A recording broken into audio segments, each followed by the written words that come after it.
700 years into the future, mankind will leave our planet, leaving Earth's cleanup in the hands of one incredible machine.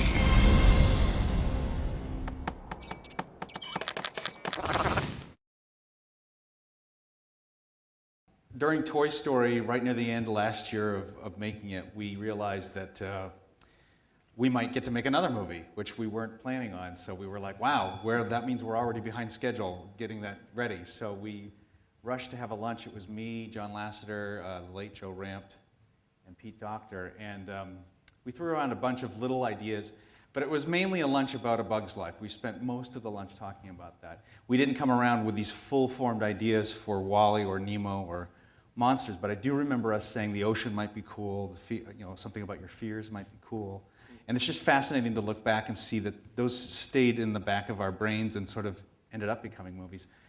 But we did have this one sentence that was sort of thrown out. What if everybody left the Earth and somebody forgot to turn the last robot off? And I just thought that was the saddest, loneliest character I'd ever heard of. And it was fascinating because it was all a first for us to make Toy Story.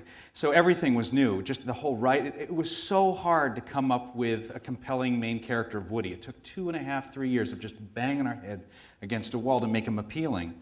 And to suddenly say this one sentence almost flippantly at a lunch, and I cared about this stranger, this machine, I thought, well, that's gold. Wow.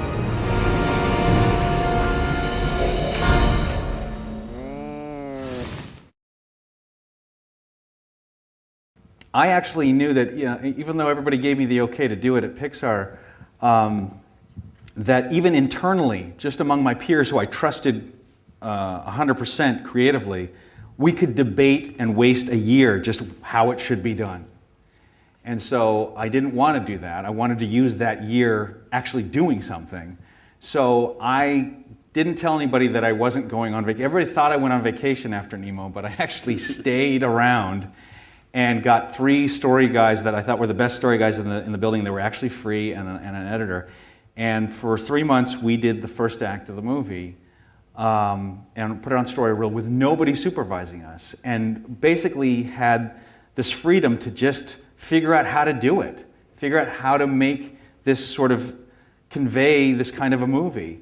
And it was really sloppy. We took a lot of wrong turns, and I think if we had been supervised, even by people we trusted in the building, we would have doubled our time or tripled our time. So what I wanted is, on the date that they expected me to walk back in the door and go, what would you like to do next?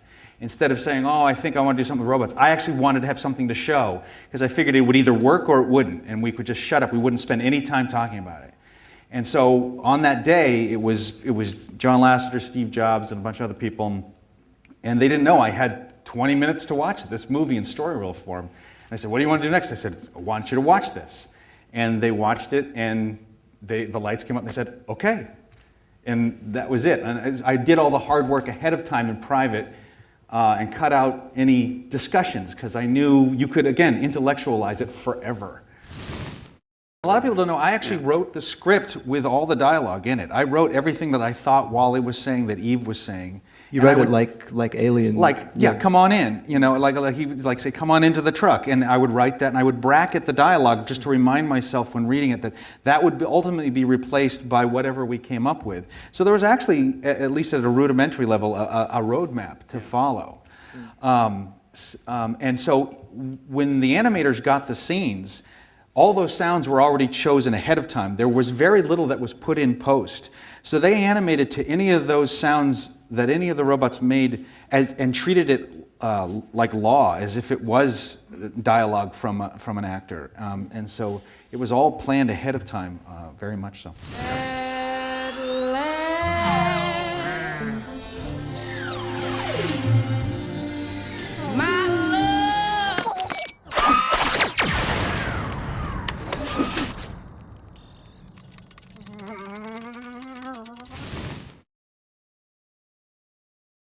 Everything I chose to do was based on the emotional love story. That's all I was I was interested in telling. I was attracted by this sentence, the last robot on Earth, this lonely character.